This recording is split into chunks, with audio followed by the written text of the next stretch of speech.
ICC টি-20 বিশ্বকাপের পর Gautam গম্ভীরের team ইন্ডিয়ার নতুন কোচ করা হয়েছে। গৌতম গম্ভীর বলেছিলেন তিনি দক্ষিণ আফ্রিকার মর্নে মক্কেলকে টিম ইন্ডিয়ার নতুন বোলিং কোচ করতে চান। মর্নে মক্কেল টিম ইন্ডিয়ার বোলিং কোচ করা হতে পারে বলে জানা যাচ্ছে। ক্রিকবাজের রিপোর্ট অনুযায়ী ভারতীয় দলের নতুন বোলিং কোচ করা যেতে পারেন মর্নে মক্কেলকে। বাংলাদেশের বিরুদ্ধে টেস্ট সিরিজের বোলিং কোচের দায়িত্ব পালন করতে পারেন তিনি।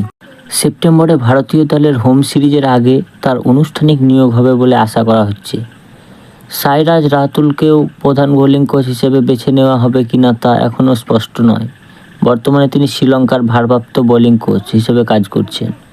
গম্ভীর এবং মক্কেল দুজনেই লখনৌ সুপার জায়ান্টে থাকার সময় থেকে ভালো সম্পর্ক রয়েছে।